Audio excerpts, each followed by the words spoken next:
diciembre 18 de 1974. Nos encontramos en la sede patriarcal del Movimiento Gnóstico Cristiano Universal con el maestro Samael Aumbeor, quien procederá a contestar algunas preguntas del santuario Garga Cuichines. La primera de ellas: ¿con qué frecuencia debe practicarse el Gran Arcano? Habla para vosotros Samael Aumbeor. 18 de diciembre, año 1974. 12 años de la nueva era del Acuario. Voy a dar respuestas al cassette que nos trae aquí nuestro hermano gnóstico Fernando Uribe, Villa Uribe, y su esposa Amparito. Empecemos pues. Daremos respuesta al hermano León Illich. Me pregunta con qué frecuencia se debe practicar el arcano AZF. Quiero decir en forma enfática que el trabajo en la novena esfera se realiza de acuerdo con el estado de salud de cada cual. Incuestionablemente la pausa magnética creadora es muy aconsejable. Sin embargo, en esto cuenta especialmente la salud de cada persona. Habrá parejas que podrán trabajar en una forma continua y de cuando en cuando guardar una pausa creadora siquiera de 9 días. Habrán parejas que podrán guardar una pausa creadora por allá cada año de 40 días, si quieren guardar los 40 días de la, dijéramos, de abstención sexual. Eso es muy individual. La pausa creadora no es una obligación para nadie. Todo el mundo puede practicar, trabajar con el gran arcano durante el tiempo que quiera. Lo único que sí se necesita es que no repitan una práctica 2 veces diarias, porque eso es delito. La práctica se hace una vez y nada más, todos los días. Ahora, los que quieran guardar la pausa creadora, pues tanto mejor, guárdenla el tiempo que quieran. Eso depende del libre albedrío de cada uno. En eso no hay, dijéramos, una norma fija. Así hacen mal algunos hermanos en querer establecer normas fijas para esto. Cada uno es cada uno y cada cual tiene sus propias características de tipo psicológico. Eso es todo. Volviendo a los hermanos gnósticos del santuario Garga Cuichines, se me pregunta sobre la involución, si es física o si es psíquica. Bien, es bueno saber que la involución es psíquica y física a la vez. Incuestionablemente, todo el que involuciona va pasando por procesos degenerativos en su cuerpo o cuerpos físicos a través de las edades. Por ejemplo, aquellos que abusan del sexo, después de sucesivas existencias, degeneran y entonces pueden nacer homosexuales o lesbianas. Así también los sentidos humanos han venido en proceso degenerativo a través de la involución. En los tiempos de la Lemuria, la raza humana podía percibir a simple vista un Holtapanas, es decir, cerca de 5 millones de tonalidades del color. En la Atlántida esa capacidad de percepción disminuyó notablemente. y después de la sumersión de este citado continente, se precipitó la involución del órgano de la vista hasta tal punto que ya apenas si los seres humanos logran percibir las 7 tonalidades fundamentales y unas pocas más. El lenguaje, por ejemplo, en la época de la Lemuria era riquísimo.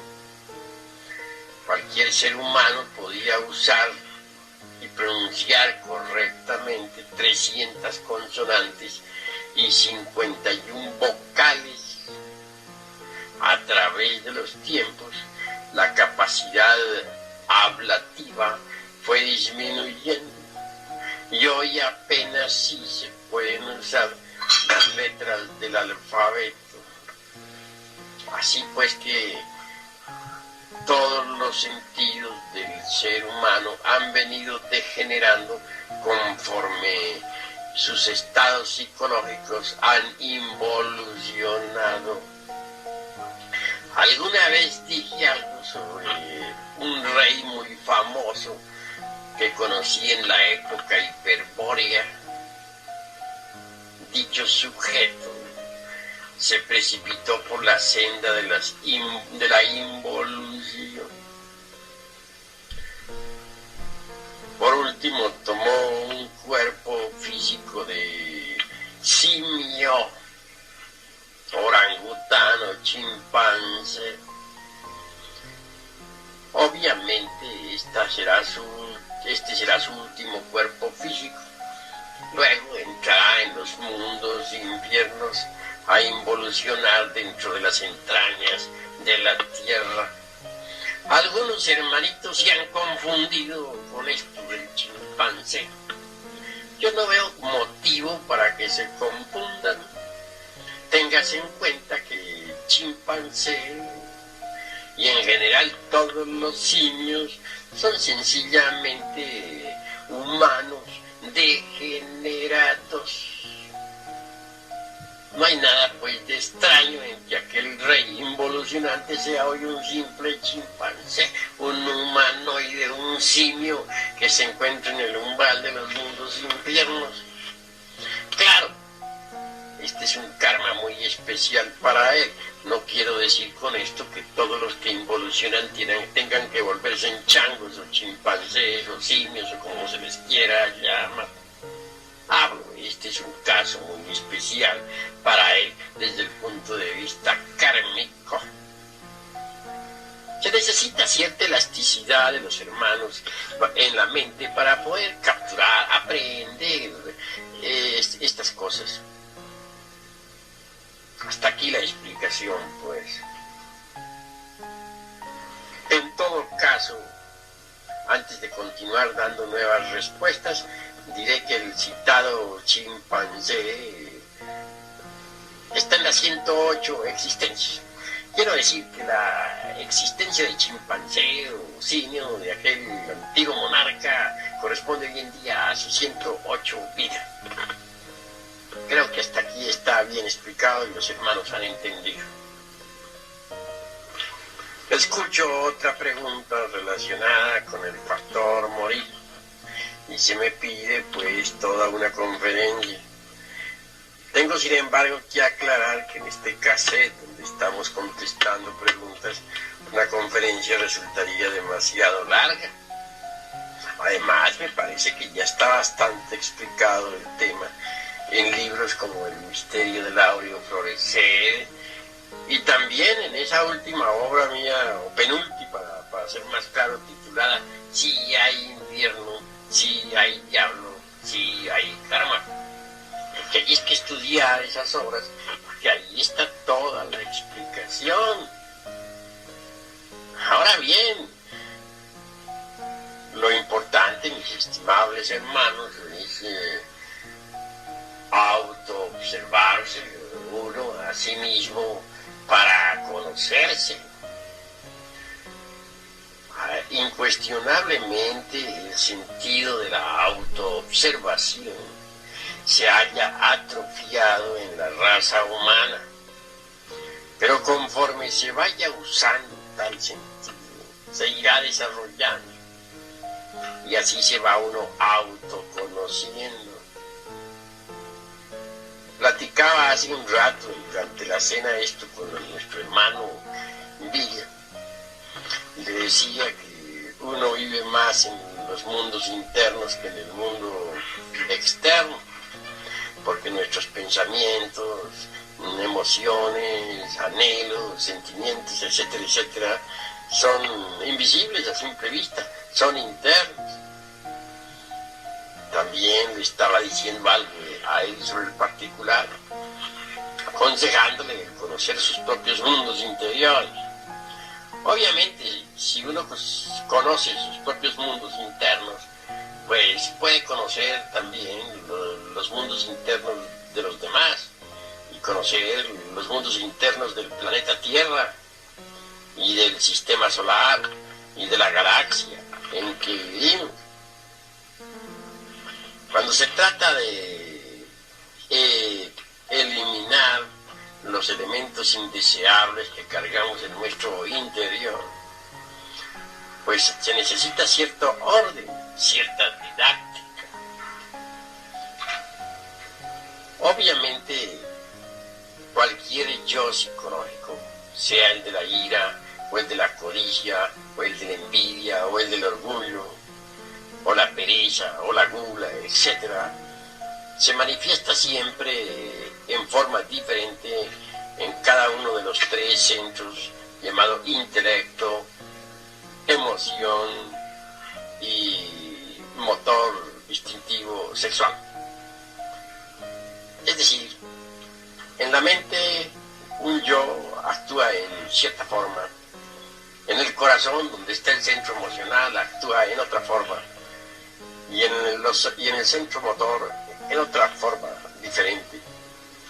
Así pues, cualquier yo hay que observarlo, estudiarlo, cada uno de estos tres centros para conocerlo. Una vez conocido, pues entonces puede uno darse el lujo de desintegrarlo. Obviamente, para conocerlo, pues hay que estudiarlo. No podría uno conocerlo sin estudiarlo. Y no podría estudiarlo sin observarlo. A medida que uno lo observa, lo va conociendo. Y conforme lo va conociendo, lo va estudiando. Así llega uno a comprenderlo. Cuando un determinado yo ha sido comprendido, debe ser eliminado. Para eliminar se necesita entonces el trabajo de la oración. Quien quiera orar debe saber hacerlo. Es urgente comprender que hay o existen 4 estados de conciencia. El primero es el de la persona que está dormida en la cama. Su cuerpo reposa en el lecho, mientras el ego ambula en las regiones suprasensibles de la naturaleza y del cosmos. En este caso, el cuerpo del soñador está pasivo para sus sueños. El segundo estado es el del mal llamado estado de vigilia. En este caso, el cuerpo físico está activo para los sueños del soñador. En ambos casos, el sujeto tiene la conciencia dormida, siendo más peligroso el segundo caso. Porque en el primer caso, como quiera que el cuerpo está pasivo para los sueños, no hay peligro alguno. No se puede matar a otra persona, no se puede herir físicamente a nadie. Mas en el segundo caso, en que el cuerpo está activo para los sueños, se pueden cometer toda clase de delitos, toda clase de actos imprudentes, toda clase de absurdos. Así pues, el segundo estado del soñador es más peligroso que el primero. Existe un tercer estado de conciencia, que es el de la recordación de sí mismo.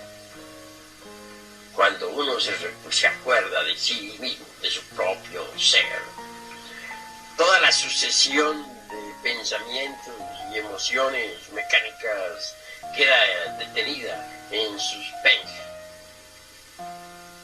Entonces es cuando la oración tiene un gran poder. Quiero decir con esto y en forma enfática que hay que saber orar. Muchas personas oran pero no saben orar. Obtienen resultados diferentes a aquellos que buscan. Por ejemplo, alguien está pidiendo porque llueva y sus yoes internos pueden estar orando, suplicando que no llueva. Y la naturaleza natural responderá a la oración y no lloverá. Alguien podrá estar pidiendo mejorar su situación política o económica, etcétera, y los yoes pueden estar pidiendo algo completamente diferente y la naturaleza responderá a esos yoes con lo que ellos han solicitado. Así muchas veces obtenemos de nuestros ruegos cosas que no hemos pedido. Hay que saber orar. Cuando se quiere orar sabiamente, los tres centros intelectual, emocional y motor deben trabajar unidos, deben integrarse, deben unificarse para formular la oración. La oración bien formulada intelectualmente debe ser sentida con el corazón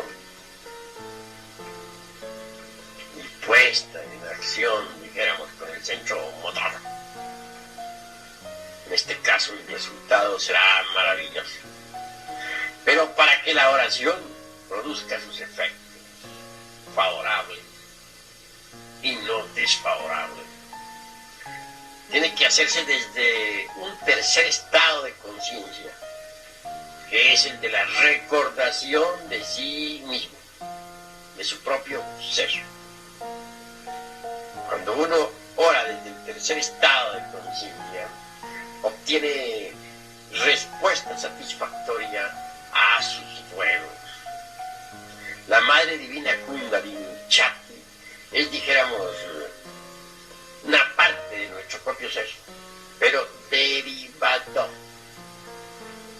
Quiere decir que ella es una parte derivada de nuestro real ser.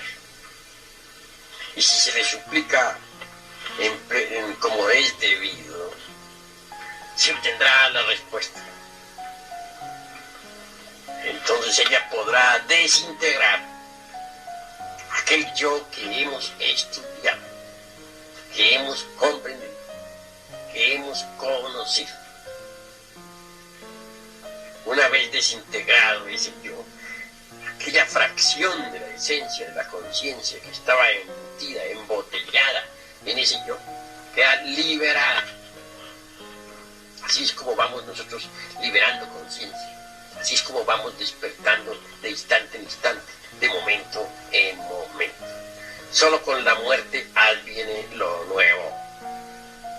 Y esta explicación debe ampliarse cada vez más. Cada uno de los yoes debe ser estudiado en los tres centros, intelectual, emocional y motor. Pues el comportamiento de cualquier yo en cada uno de estos tres citados centros es diferente. Téngase en cuenta que dentro de nosotros hay muchos yoes. Dentro de nuestra persona hay muchas personas. Muchas gentes. Y cada persona de esas que habita dentro de uno debe ser estudiada, debe ser conocida y debe ser desintegrada. ¿Entendido? Así es, mis queridos hermanos, como va uno muriendo de instante en instante. En tanto no haya uno logrado la muerte radical del mí mismo, del sí mismo, no gozará de una completa iluminación. No tendrá la verdadera felicidad. Pues cuando se haya logrado la aniquilación completa del mí mismo, entonces del fondo de la negra sepultura nacerá, surgirá eso que es siempre nuevo, eso que no es del tiempo, el ser. Tengas en cuenta que el ser es el ser y que la razón de ser del ser es el mismo ser. Hasta aquí, pues, esta explicación.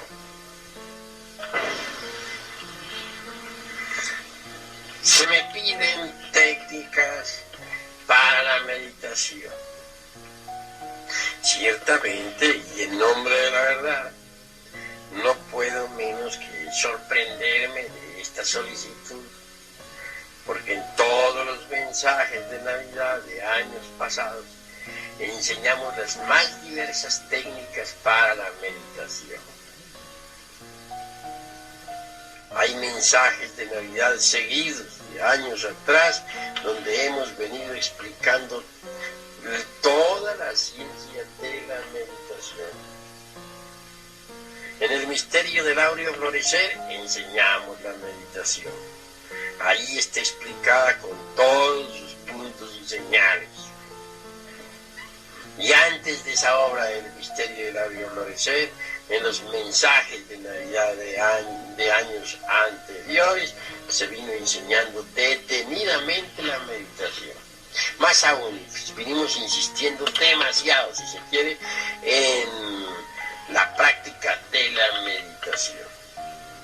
Como eso está escrito, no considero necesario tener que repetirlo. Aquí, pues, en estos cassettes, me limito a contestar lo que no está escrito. Porque lo que está escrito está en los libros. Y los libros pueden leerlos los hermanos. Si se estudian, por ejemplo, el misterio del áureo florecer, allí encontrarán la ciencia de la meditación.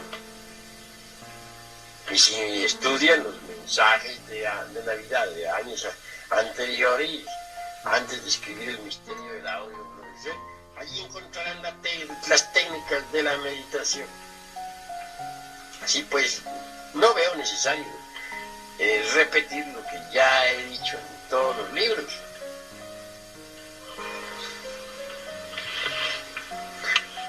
Hay otra pregunta que se me hace en relación con el escepticismo y cómo vencerlo.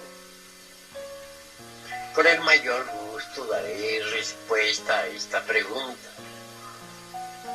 Ante todo, es necesario saber que la humanidad es mecanicista en un 100%. Y que por ende está gobernada por la luna. Cuando uno es capaz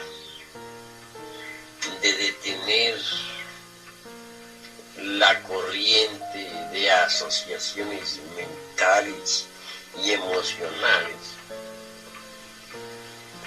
obviamente entra por el camino vertical de la vida.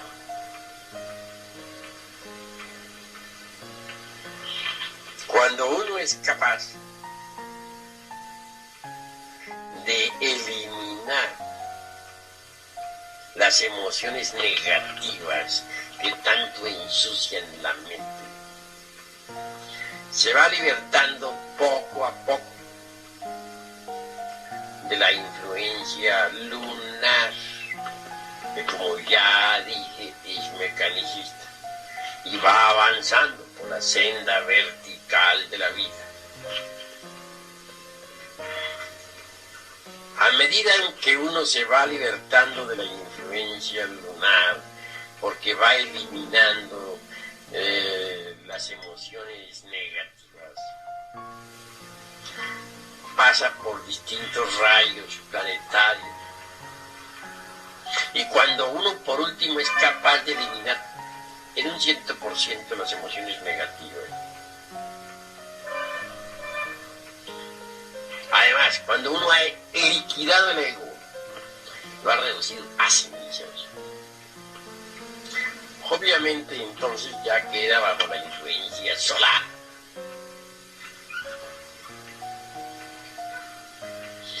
Aquel que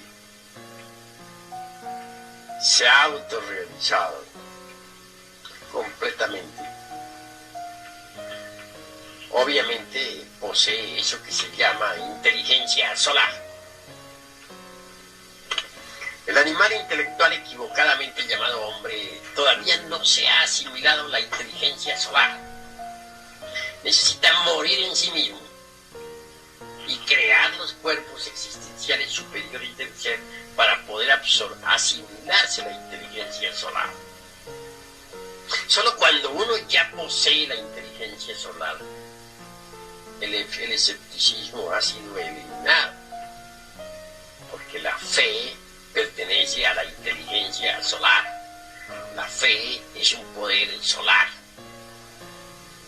En tanto uno tenga algo de lunar dentro de sí mismo, no podrá gozar de verdadera fe. El ego es lunar en un 100%. Y mientras el ego exista dentro de uno mismo, no podrá gozar de la verdadera fe, porque ella es solar. Cuando el ego ha muerto absolutamente, entonces la inteligencia solar es asimilada por uno absolutamente. Solo aquel que ha logrado asimilarse en sí mismo la inteligencia solar, solo aquel que se ha convertido en un hombre solar de verdad, es hombre de fe. Antes no es posible la fe. Algunos tendrán más fe que otros, pero la fe completa, absoluta, solamente es para los espíritus solares, para los hombres solares. Así pues, que el escepticismo que la humanidad posee se debe al ego, al yo psicológico, y existirá en tanto el ego exista. Aconsejo a quienes quieren fe resolverse a morir en sí mismos. Solo muriendo totalmente podrán asimilarse en la inteligencia solar para convertirse en hombres solares, en hombres de fe. Antes no es posible. Ahora se explicarán los que escuchen este caso el por qué Cristo dijo: si tuvierais fe como un grano de mostaza, moveréis montañas. Esa es un poder maravilloso. Es el poder del sol dentro de la psiquis de toda criatura solar. Hasta aquí está la respuesta. Pregunta sobre la cuestión de los cuerpos y a qué dimensiones pertenecen todos esos cuerpos. Con el mayor gusto daré respuesta a quienes así me preguntan. Ciertamente, el cuerpo físico, ya hemos dicho nosotros, que pertenece al mundo tridimensional de Euclides. Obviamente, tal cuerpo tiene un asiento vital, el famoso Lingam Sarira de que nos habla la sabiduría oriental.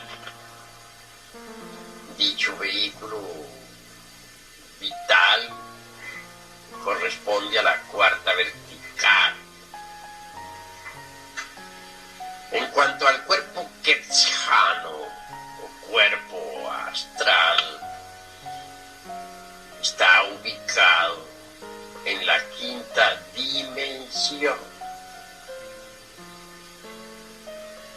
En cuanto al cuerpo mental, está en la sexta dimensión. Y en cuanto al causal, está en la dimensión cero desconocida, que es espíritu puro. Estas son las 7 dimensiones básicas, fundamentales. No quiere decir que más allá de la séptima dimensión no hayan otras. Claro está que sí. pero estamos ubicándonos exactamente dentro del margen de la comprensión del humanoide a fin de que sea entendida esta explicación. No es difícil saber que el mundo físico tiene 3 dimensiones, ni es trabajoso comprender que el cuerpo vital pertenece a la 4ª vertical, ni que el astral pertenece a la 5ª o el mental a la 6ª. Tampoco es difícil comprender que el causal vive en la dimensión 7.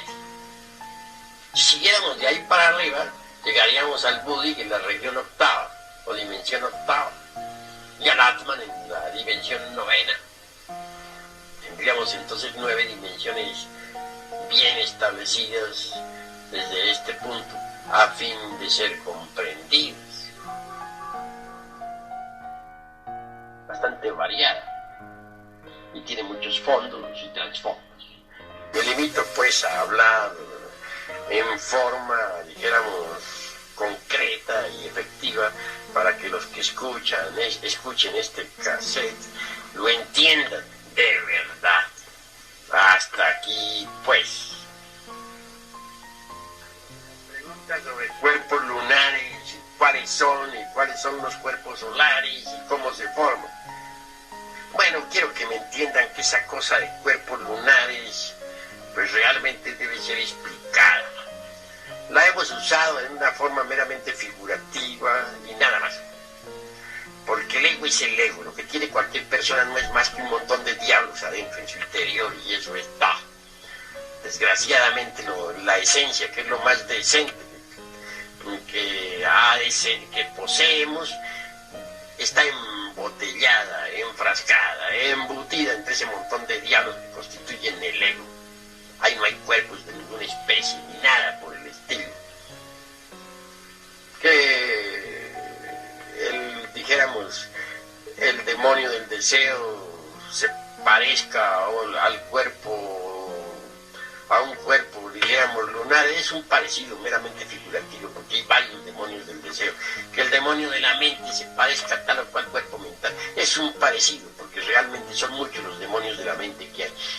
Así pues que el ser humano, el animal intelectual equivocadamente llamado hombre, no posee cuerpos lunares de ningún tipo. Se les llama así lunares a los 3 traidores especialmente, pero es una forma de hablar meramente simbólica o figurativa, con el objeto de hacer más comprensible a la psiquis. Pero realmente el humanoide no tiene cuerpos de ninguna especie, tiene que crearlos, y eso es diferente. Hay que fabricar los cuerpos existenciales superiores del ser, cueste lo que cueste. El cuerpo quetzano, por ejemplo, está gobernado por 24 leyes y hay que crearlo, se las trae. Hay que fabricarlo, porque nadie lo tiene. Nadie nace con un cuerpo astral, a menos que sea un bodhisattva. En cuanto al mental, es otro vehículo que hay que crear, el cuerpo de la razón objetiva. Son muy pocos los que lo poseen, a excepción de los bodhisattvas. Y en cuanto al cuerpo de la voluntad consciente, también hay que fabricarlo. Ese cuerpo no lo tiene la gente, hay que hacerlo. ¿Cómo se hacen estos cuerpos? A base de transmutación sexual, y eso es todo. Bien sabemos nosotros que el alma metálica del esperma es el mercurio de la filosofía secreta. Eso es obvio. Si nosotros transmutamos el esperma, obtendremos mercurio. Y ese mercurio, cristalizando, se convertirá en el astral. Pero para que cristalice ese mercurio en la forma del cuerpo astral, debe ser fecundado por el azufre, es decir, por el fuego. En cuanto al mental, también se fabrica con puro mercurio, que no es más que el alma metálica del esperma, el alma metálica de las secreciones sexuales, que debe ser fecundado por el azufre para que cristalice en ese maravilloso cuerpo de la mente o razón objetiva. Y en cuanto al cuerpo de la voluntad consciente, pues hay que fabricarlo en la misma forma, con mercurio. Una vez creado esos vehículos, puede uno darse el lujo de encarnar su alma humana, es decir, de convertirse en hombre verdadero. Antes de eso, uno no es hombre. Antes de eso, uno es un animal intelectual, un mamífero racional, no un hombre. Si colocamos un hombre frente a un mamífero racional, se parecen físicamente, pero si los observamos en su conducta, en su forma de ser, de pensar, de sentir, vemos que son completamente diferentes, porque el hombre es muy distinto a la bestia. Es absolutamente diferente. Sucede que cuando nace un animal inferior, un caballo, un burro, un gato, un perro, nacen completos. Pero en el animal intelectual hay algo diferente, nace incompleto. La naturaleza lo crea hasta cierto punto y lo deja con posibilidades de seguirse desarrollando si así lo quiere. Es un animal muy especial. En las glándulas sexuales de esa bestia racional están las simientes o gérmenes que debidamente tratados pueden hacer de uno un hombre. Pero esas posibilidades también pueden perderse y es normal que se pierdan. Lo raro es que se desarrolle. Cuando se desarrolla, nace un hombre solar, un hombre verdadero. Así pues, los gérmenes para fabricar el cuerpo astral, para fabricar el mental, para fabricar el causal, están en las glándulas sexuales.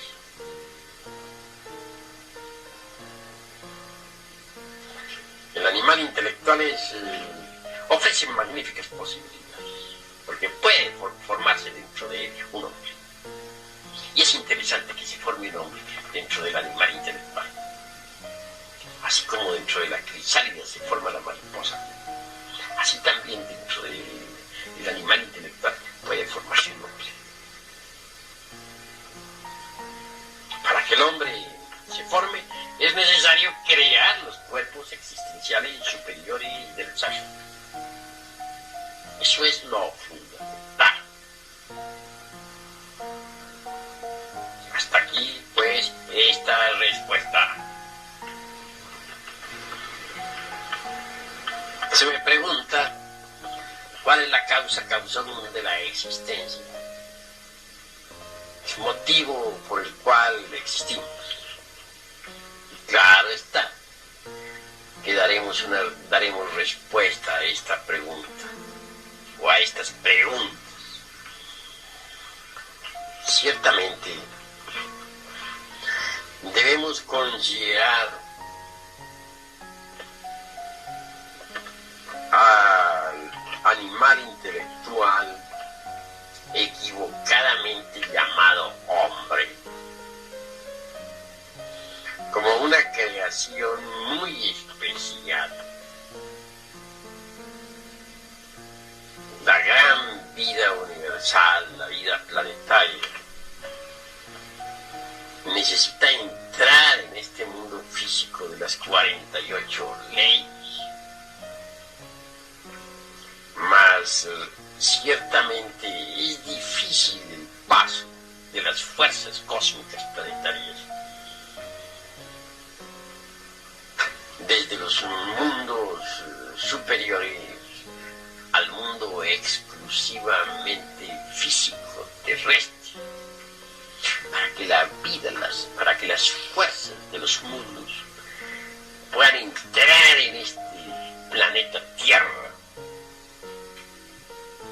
Se necesita inevitablemente una serie de organismos capaces de asimilar las fuerzas y transformarlas para luego retransmitirlas automáticamente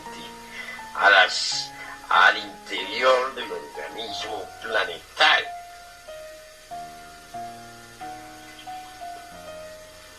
Debido a esto, sobre la corteza geológica de nuestro mundo, o en la corteza geológica de nuestra Tierra, para ser más claro, existe la vida orgánica. El humanoide o la raza humana en su conjunto, es con relación del planeta Tierra lo que el hígado en relación con el organismo humano.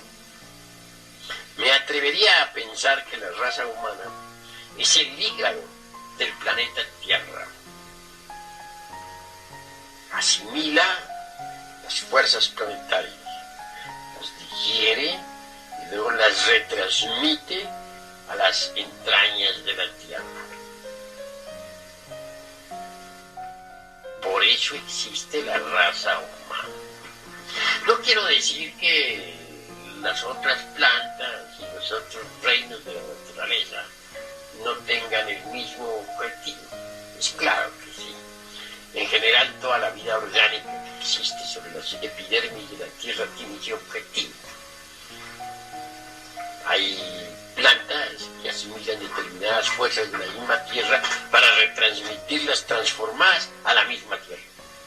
Hay plantas que asimilan las fuerzas del Sol para asimilarlas y luego transformarlas y retransmitirlas al interior de las capas de la Tierra. Y hay plantas que asimilan las fuerzas de todo este megalocosmos, de todo este infinito perceptible por los telescopios, para transformarlas y retransmitirlas a las capas anteriores de la Tierra. En el reino animal, ninguna criatura está de más. Algunas criaturas asimilan determinadas fuerzas, otras. Aquellas fuerzas más sutiles, otras fuerzas menos sutiles, en fin, todas las criaturas, hasta los insectos más insignificantes, son indispensables para asimilar y transformar y luego retransmitir energías al interior de la Tierra. La economía de la Tierra se sostiene gracias a la vida orgánica. Esta gran mole en que vivimos, este enorme planeta, moriría radicalmente si no existiera la vida orgánica. Existe debido a la vida orgánica. Más especificando un poco, el humanoide resulta interesante. Es el hígado mismo del planeta Tierra. Existe por conveniencia económica para la Tierra. Dejará de existir cuando la Tierra no lo necesite más. Es un órgano de este planeta y nada más. Pero téngase en cuenta que a pesar de que su misión resulta estrictamente económica, mecánica, sin embargo, el logo solar, el sol, por hablar con claridad, ha puesto en sus glándulas sexuales gérmenes que debidamente desarrollados lo pueden transformar en hombre solar. El sol tiene interés en hacer una buena cosecha de hombres solares, espíritus solares. Así pues, aunque aparentemente sea muy cruel el motivo de la existencia de la raza humana, sin embargo, no todo es cruel. El sol quiere una cosecha de espíritus solares, de hombres solares, y ha puesto en cada uno de nosotros las posibilidades. Y si nosotros las desarrollamos, nos convertimos en tales. Mas si las dejamos perder, nos tocará involucionar entre las entrañas de la Tierra.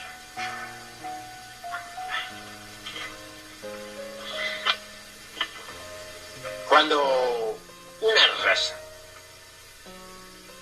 se desconecta completamente de la inteligencia solar, cuando ya no tienen ningún interés por la inteligencia solar, entonces se condena a sí misma a la destrucción. Ya al sol no le interesa. Tal es el caso del la raza humana que actualmente puebla la faz de la Tierra se ha vuelto lunar en un 100%. Todo interés solar se ha perdido. Por tal motivo está condenada a la gran catástrofe que ya se avecina. Las religiones confesionales, así como las órdenes secretas, tienen un objetivo, y es servir de vehículo a la inteligencia solar. Tratar de encender el entusiasmo de la raza humana por el sol. Mas vemos que en estos tiempos las religiones han entrado en un proceso involutivo y que todo interés por el sol se ha perdido. No hay pues duda de que esta raza está condenada a desaparecer. Así pues, en síntesis, me limito a dar esta respuesta clara y precisa. Eso es todo.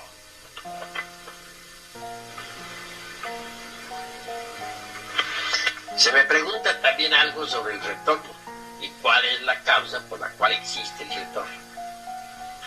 La respuesta es que el retorno no existiría si el ego no existiera. El retorno tiene un objetivo: permitir a la esencia, a la conciencia, libertarse del ego. Por ese motivo existe el retorno. Si alguien destruyera el ego, la esencia quedaría libre y podría no retornar. Podría fusionarse e integrarse con su real ser, para luego sumergirse entre el gran atalaya del universo, entre el seno del espíritu universal de vida, para siempre. O por una temporada, pues ya no ignoramos que existe el sendero breve. En el Egipto se enseñó esta doctrina. Conocí el caso de cierto ciudadano que en vida se propuso destruir el ego. Después de la muerte fue sometido a muchas pruebas.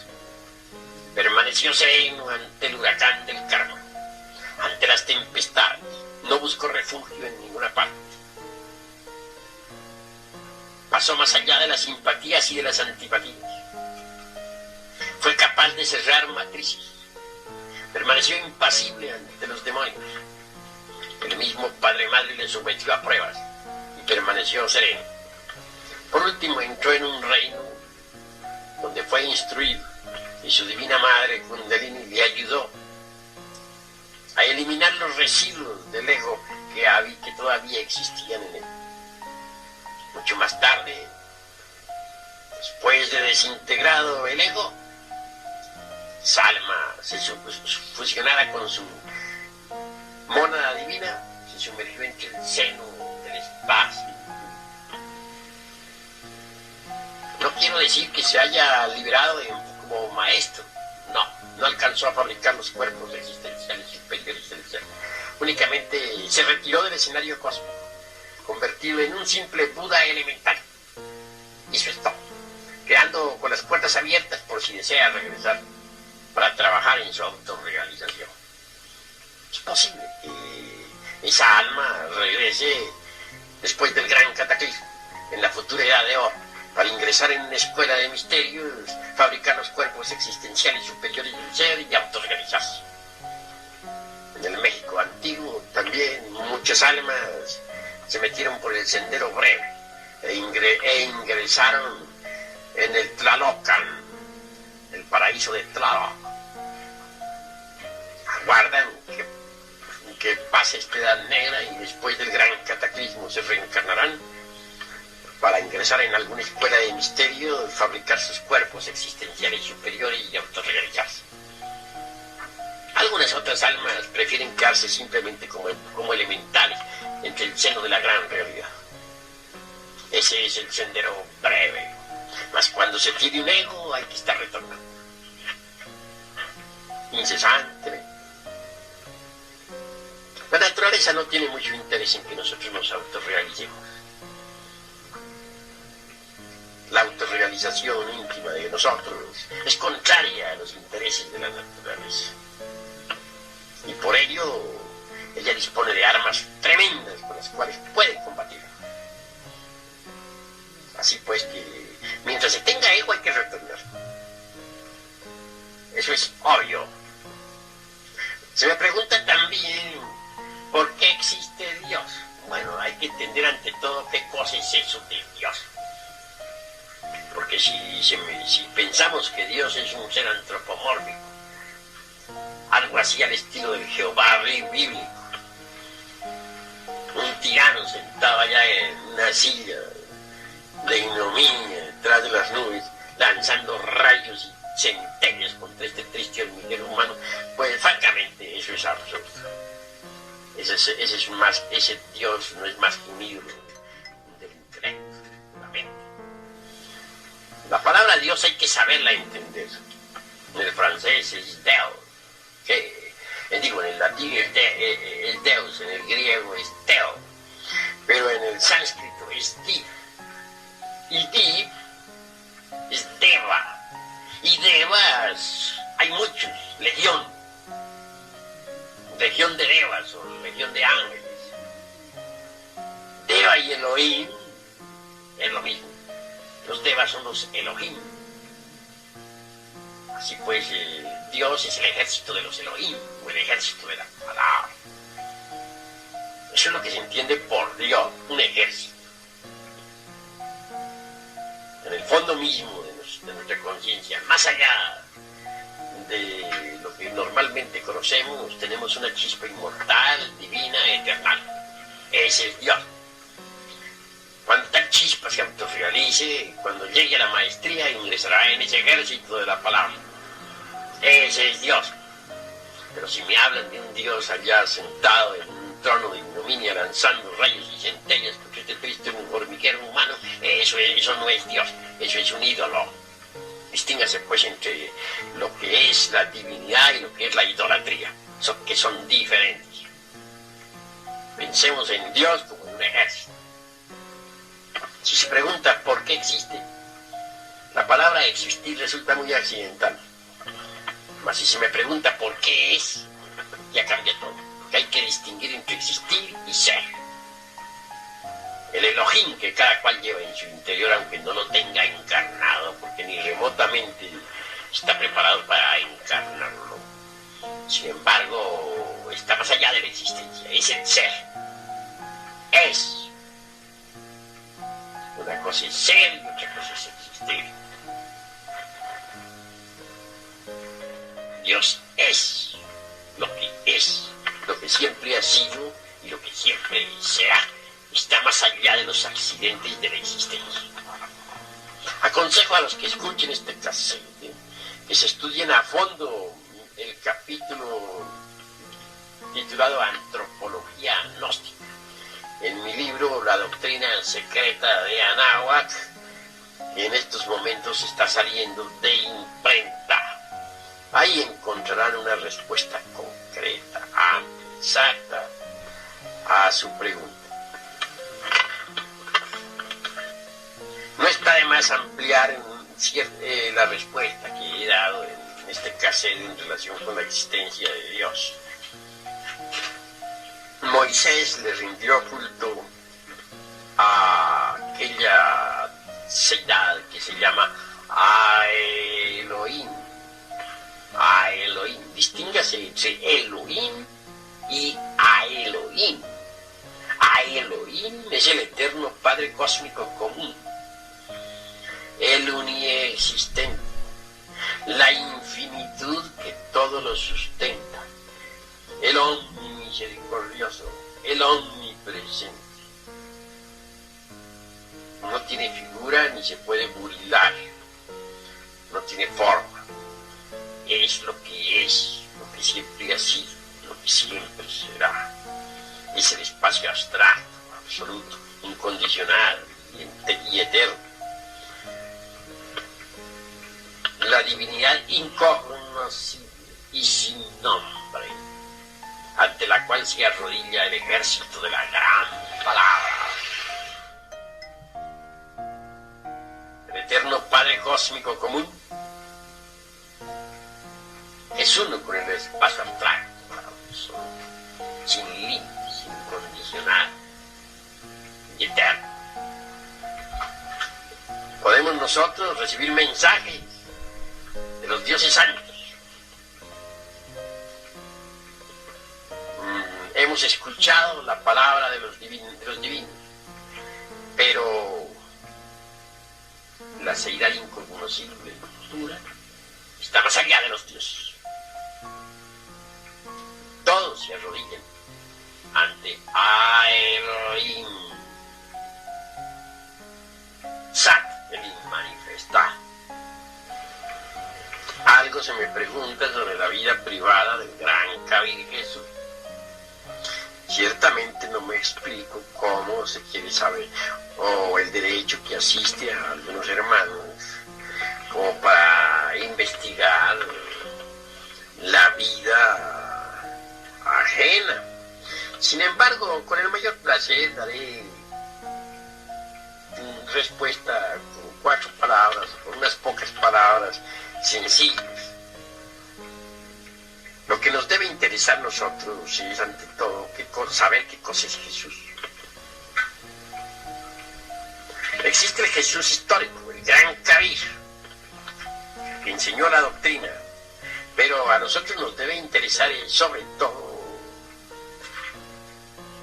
conocernos a sí mismos, conocer a nuestro propio Jesús, Jesucristo particular.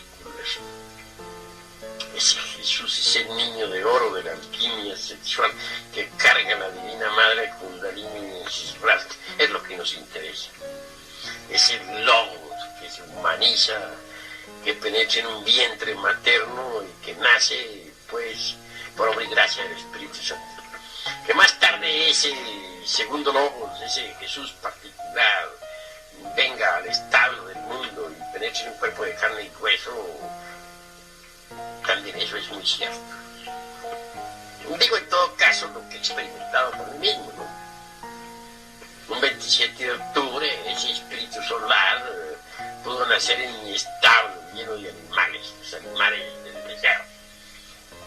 Poco a poco fue creciendo ese niñito dentro de mí mismo y fue eliminando pues a los animales del establo.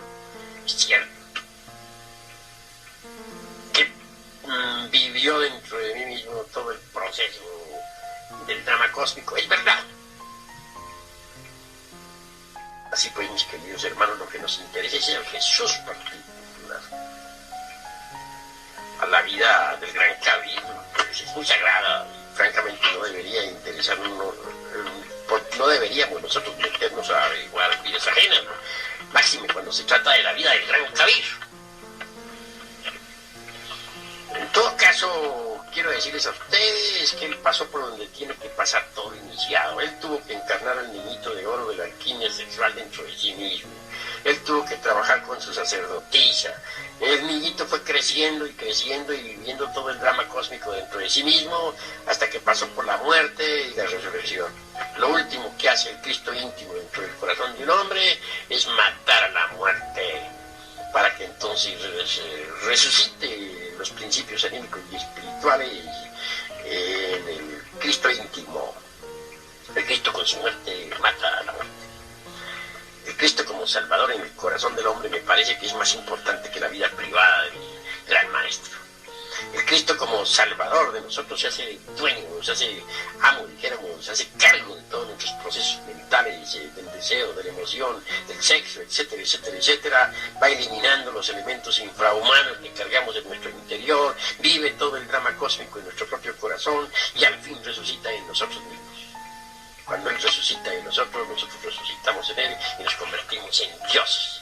Me parece que eso es lo más importante, ¿no? El Jesucristo interno en particular. Que hay que trabajar con el arcano AZF, sí es verdad, hasta cierto punto. Más allá de cierto punto, pues quedamos prohibidos del sexo. Eso también es lógico y real. Así pues, nos debe interesar, repito, y vuelvo a repetirlo, al Jesucristo íntimo, al Jesucristo particular, al Jesucristo como Salvador, dentro de nosotros mismos, viviendo en nuestro propio corazón los procesos